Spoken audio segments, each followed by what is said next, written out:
welcome back to the Citizen channel. You're all staying safe and well, and another tribute to an ex-City player, better known across the road at Old Trafford, of course, this one, but we're going to have a look at Denis Law as a City player. Yes, he's in two parts, which covers really his first part with us, his first time with us, and the second part will cover his latter time, of course, when United didn't want him anymore. So this is just my little tribute for the blue element of definitely a Reds legend, that's for sure. Of course, Denis Law, 24th of February 1940 to the 17th of January 2025. Rest in peace. Can I say blue? Yeah, I'll say blue. Once a blue and all that. So welcome to this look at Denis Law's time as City as a player, revered across the red half of the City. His time at City was not without its moments, good, bad and in between, and it was a rarity being a player that was generally respected and genuinely respected by both sets of fans.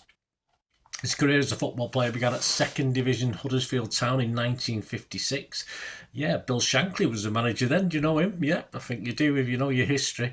And he was the manager of Huddersfield between 1956 and 59. And when he left for Liverpool, he wanted to take Law with him, but Liverpool were unable to afford him at the time. His stock was rising that much. So in Nip City, and he was signed by Manchester City for an estimated transfer fee of between £53,000 and £55,000, which sets a new British record. United actually wanted him at one time, but Denis was disappointed that he hadn't come in for him with an offer. Matt Busby, though, confirmed that he did not need him. He didn't need him at that time. He didn't have a place for him. And the likes of Arsenal, Chelsea and Glasgow Rangers were also interested.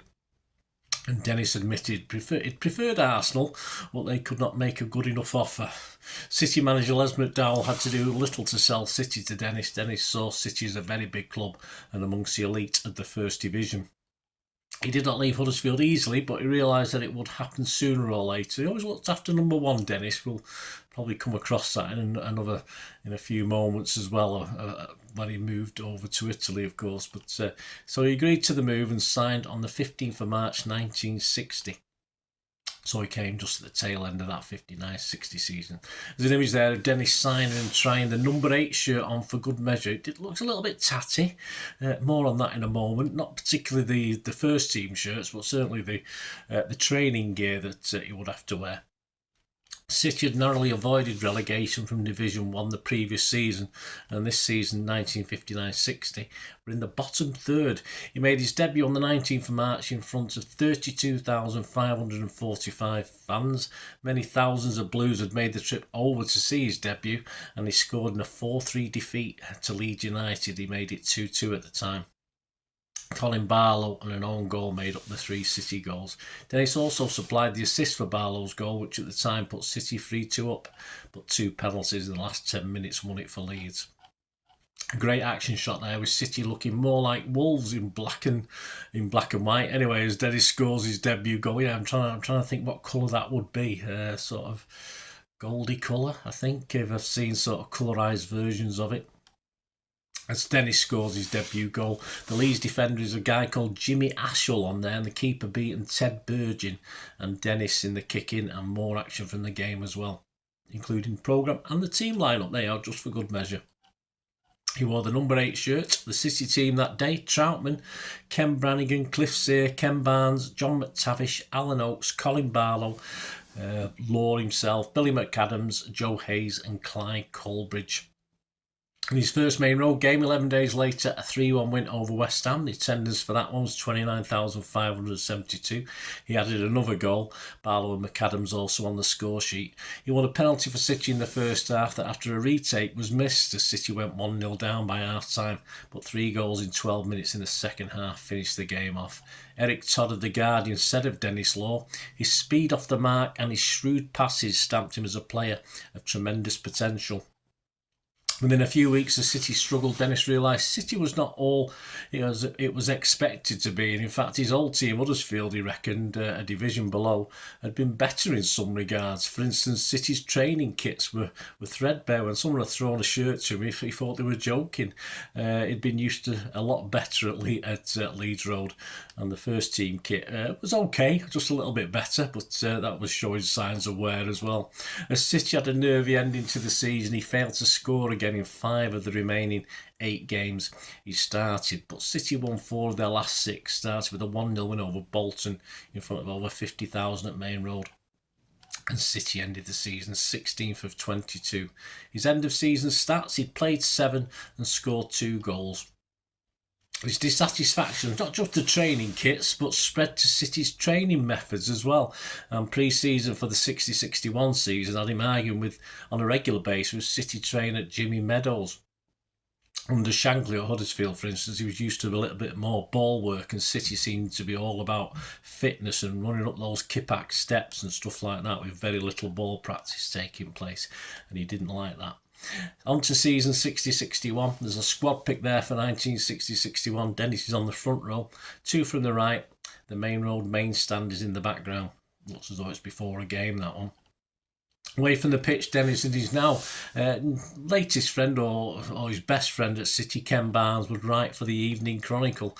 But on the pitch, in his book The Lawman, Denis called the 60-61 City season a joke. He blamed the confidence of the team rather than the talent, but City struggled again for consistency. We lost only one of the first 8 league games, but a horrific November and December saw us lose 8 out of 9, with the year ending with a 5-1 humiliation at Old Trafford on New Year's Eve. In 21 league games, he scored against Forest away in a 2-0 win, Burnley away in a 3-1 win, Sheffield Wednesday at home in a 1-1 draw, Newcastle away in a 3-1 win, and Birmingham at home in a 2-1 win, and also Blackburn at home in a 4-0 win. And from November the 5th, bonfire night, Bolton away, he scored in a 3-1 loss, Chelsea away a 6-3 loss, Villa away a 5-1 loss, and Wolves at home a 4-2 loss. So City were out of the newly added League Cup that had just come into being that season. Law scored 2 in a 3-0 win at Main Road over Stockport County in round 2, but against the 2nd Division Portsmouth, we went out 2-0 at Fratton Park in the 3rd round. The new year saw the FA Cup and that famous, of course, 6-goal haul that I've done a vlog on elsewhere against Luton that was wiped off as the game was abandoned, and his 1 goal in the rearranged game was a consolation in the 3-1 loss. He'd also scored the 2-0 second replay win over Cardiff in the 3rd round. After January, he scored a brace against the following teams: Birmingham away, a 3-2 loss, Preston at home, a 3-2 loss, and Villa at home, a 4-1 win. And also goals in the games at Newcastle at home, a 3-3 draw, Chelsea at home, a 2-1 win, and Blackpool at home, a 1-1 draw. On March the 4th, we also lost the return derby at Main Road 3-1. Denis stated he didn't enjoy derbies, as you get caught up with the build-up and the tension and the importance of the game to the players and the fans in the city, and he said he could never really play his usual game in them. This game was actually a rearranged derby from an abandoned game on the 27th of August at Main Road, where the ref called time due to torrential downpour. Lord scored after 4 minutes and he stood at 2-2 when the game was abandoned. There's an image of the programme cover and the utter confusion as a ref abandons the game. The pitch looks as perfect as Main Road got in those days. It looked alright to me looking at the picture. He also had a big fallout with manager McDowell late in the season. The previous season, City had happily released Law to play for Scotland, but with City desperate for points this season, we initially refused to let him go, but eventually City relented, but the bad feeling harmed the relationship. Though Law did perform on the pitch at the time of this international break, scoring 4 in 3 games for City, he also let it slip to a journalist that he would want out of City. We were relegated, and obviously this didn't go down too well with the fan base. He admitted he had to look after number 1, so that's again that looking after himself attitude. Anyway, City survived and actually finished 13th of 22 clubs. He thought that he would stay mainly as he wasn't aware of any big clubs who may want him. His stats for this season: he made 37 appearances in the league with 19 goals, 4 FA Cup appearances with 2 goals, and 2 League Cup appearances with 2 goals. And then he was surprised by interest from Italy.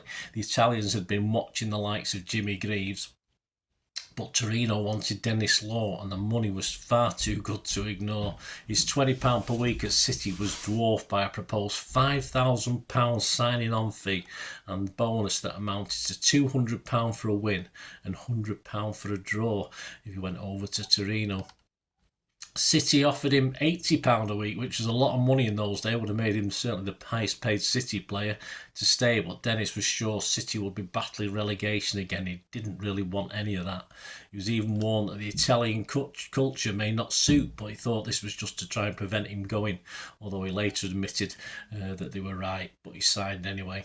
He was sold to the Italian club Torino in the summer of 1961 for a British record fee of £110,000.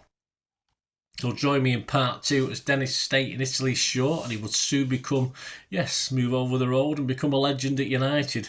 But as United struggled later in his career and he became unwanted, and it was a surprise return, of course, to the blue half of Manchester. So we're going to talk about that in part 2. Let us know any memories you've got of Denis Law, guys.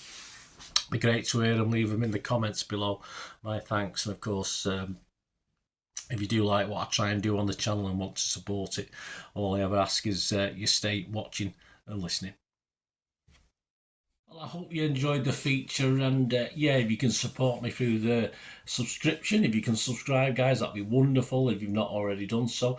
We do actually have memberships at the moment, just 99p a month, so you get access to all my City stuff, including all the history vlogs, dozens and dozens not been published yet that you get immediate access to, and every time I do a edit and do a vlog, you get immediate access to it as well. So you can have a copy of scripts as well if you want any hard copy of the sort of things I do on matches and teams and managers and players, etc, etc. So if you can join the membership, that'd be wonderful. We do fine. And if you want to support the channel just by watching the ads, that helps. Watch the ads, let them play through while you just have to check your phone or something, let it play out.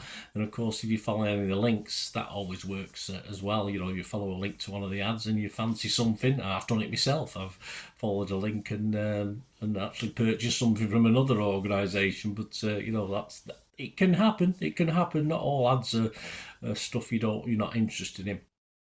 And of course, if you can give us a like, guys, that would be absolutely fantastic. All likes are much appreciated. Anyway, thanks for watching. Until the next time, of course, I only ever ask one thing, don't I? Please, I ask you all to stay safe, especially you Blues. Until the next time, come on, City. Bye for now.